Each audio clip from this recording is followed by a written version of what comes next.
Hi friends, welcome back to 5 star rating kitchen.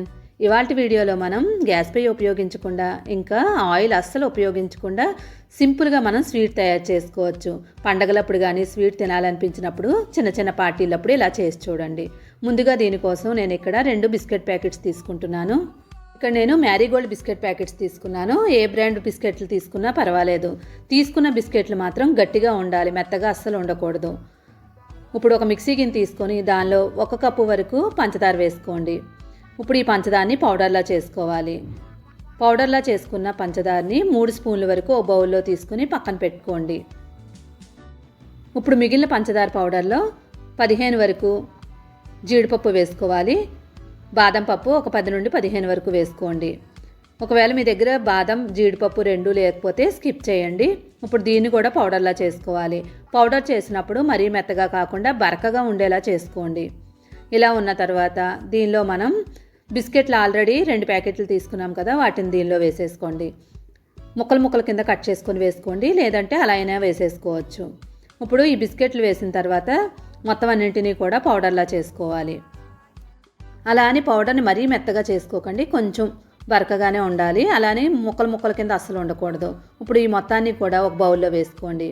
బౌల్లో వేసుకున్న తర్వాత 3 స్పూన్ల వరకు మిల్క్ పౌడర్ వేసుకోండి. ఇక్కడ ఏ బ్రాండ్ మిల్క్ పౌడర్ తీసుకున్నా పర్వాలేదు, 3 స్పూన్స్ వరకు వేసుకోండి. నెక్స్ట్ ఫుడ్ కలర్ 1/2 స్పూన్ వేసుకోవాలి. ఇది పూర్తిగా ఆప్షనల్, కావాలనుకుంటే వేసుకోవచ్చు, లేదంటే స్కిప్ చేసేసుకోవచ్చు. ఇప్పుడు మొత్తం అన్నిటినీ కూడా బాగా కలిపేసుకోండి. మొత్తం అంతా కూడా 2-3 నిమిషాలు బాగా కలుపుకున్న తర్వాత 1/2 కప్పు వరకు పాలు తీసుకోండి. కొంచెం పాలు వేసుకుంటూ కలుపుకోవాలి. ఇక్కడ మనం మరిగించి చల్లార్చిన పాలు తీసుకోవాలి.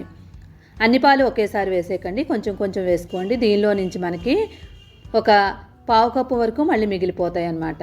ఇప్పుడు మొత్తం అంతా కూడా ముద్దలా చేసుకోవాలి. ఇప్పుడు దీనిలో 1 స్పూన్ వరకు నెయ్యి వేసుకోండి. నెయ్యి ఎక్కువ ఇష్టం ఉన్న వాళ్ళైతే ఒక 2 టేబుల్ స్పూన్ 3 టేబుల్ స్పూన్ వరకు వేసుకోవచ్చు, లేదంటే 1 స్పూన్ వేసుకోండి సరిపోతుంది. ఇప్పుడు దీన్ని బాగా కలిపేసుకోవాలి. మొత్తం బాగా కలిపేసుకొని ఒక రౌండ్ బాల్లా చేసుకొని ఒక పక్కన పెట్టేసుకోండి. ఇక్కడ ఫుడ్ కలర్ వేయడం వల్ల మనకి 2 లేయర్స్ లాగా ఉంటుంది. ఫుడ్ కలర్ స్కిప్ చేసినట్లయితే 1 లేయర్ లాగైనా బాగానే ఉంటుంది. ఇప్పుడు ఇలా చేసుకొని పక్కన పెట్టుకొని వేరొక బౌల్ తీసుకొని దానిలో కొబ్బరి పౌడర్, ఎండు కొబ్బరి పౌడర్ ఉంటుంది కదా, 1 కప్పు వరకు వేసుకోండి. 1/2 కప్పు మిల్క్ పౌడర్ వేసుకోవాలి. నెక్స్ట్ దీనిలో మనం ఆల్రెడీ తీసి ఉంచుకున్నాం కదా షుగర్ పౌడర్ని వేసేసుకోండి. ఇప్పుడు ఈ మూడింటిని కూడా బాగా కలిపేసుకోండి. ఈ మొత్తం అంతా బాగా కలుపుకున్న తర్వాత కొంచెం పాలు వేసుకుంటూ దీన్ని కూడా మనం ముద్దలా చేసుకోవాలి. ఇక్కడ మనం కొబ్బరి పౌడర్ వేసుకున్నాం కాబట్టి ఎక్కువ పాలు పట్టవు, కొంచెం పాలు అయితే సరిపోతాయి. ఏ కప్పుతో అయితే మనం పంచదార తీసుకున్నామో అదే కప్పుతో మనకి 1/2 కప్పు వరకు అయితే రెండింటికి కూడా మనకు సరిపోతాయి. ఇప్పుడు మొత్తం అంతా ముద్దలా చేసుకున్న తర్వాత దీనిలో 1 స్పూన్ వరకు నెయ్యి వేసేసుకోండి. నెయ్యి వేసుకున్నట్లయితే మనకి చేతికి అంటుకోకుండా ఉంటుంది. ఈ ప్లేస్లో కావాలంటే బటర్ అయినా వేసుకోవచ్చు. మొత్తం అంతా కలుపుకొని దీన్ని కూడా పక్కన పెట్టుకోండి. బటర్ పేపర్ తీసుకోండి. బటర్ పేపర్ లేదు అనుకుంటే కవర్ అయినా తీసుకోవచ్చు. ఇప్పుడు దీనిపైన మనం నెయ్యిని అప్లై చేసుకోవాలి. నెయ్యి బాగా అప్లై చేసుకున్న తర్వాత ఆల్రెడీ మనం తయారు చేసుకున్న వైట్గా ఉన్న పార్ట్ని తీసుకొని సిలిండర్ షేప్లో చేసుకోవాలి. అలానే మరీ లావుగా కాకుండా సన్నగా కాకుండా ఉండేలాగా చూసుకోండి. ఎక్కడ విరిగిపోకూడదు, అసలు మనకి అది విరిగిపోతూ ఉంటుంది, జాగ్రత్తగా చేసుకోండి. చూడండి, ఇలాగా సాఫ్ట్గా ఉండేలా చేసుకోండి. ఇప్పుడు దీన్ని పక్కన పెట్టుకొని ఆల్రెడీ ఎర్రపాటు ఉంది కదా, దాన్ని తీసుకొని చేత్తో జస్ట్ అలా అనేసుకొని చపాతీ కర్రతో మనం చపాతీ ఎలా చేసుకుంటామో అలా చేసుకోవాలి. కానీ చేసేటప్పుడు రౌండ్గా రావాలి, చుట్టూరు తిప్పుకుంటూ మనం రౌండ్గా వచ్చేలా చేసుకోవాలి. ఇలా రౌండ్గా వచ్చినట్లయితేనే మనకి పూర్తిగా కవర్ అవుతుంది. ఇప్పుడు మొత్తం అంతా కూడా ఇలాగా రౌండ్గా చేసుకున్న తర్వాత లేయర్ అనేది మరీ పల్చగా ఉండకూడదు, చూడండి ఈ మందంలో ఉండాలి. ఇప్పుడు ఆల్రెడీ చేసి ఉంచుకున్నాం కదా వైట్ పార్ట్ని తీసుకొని మధ్యలో పెట్టేసుకోండి. అటు ఇటు అవ్వకుండా సెంటర్లో ఉండేలా చూసుకోండి, కరెక్ట్గా పెట్టుకోవాలి. ఇప్పుడు బటర్ పేపర్తో క్లోజ్ చేసుకోండి. ఒకవైపు క్లోజ్ చేసుకొని అదే బటర్ పేపర్ని సైడ్కి అనేసుకోండి. ఇలా పక్కకు తీసేసుకొని దాంతోనే మళ్ళీ మనం రోల్లా చేసుకోవాలి. చేత్తో చేసినట్లయితే మనకి విరిగిపోద్ది, లేదంటే కవర్తో అయినా పర్వాలేదు.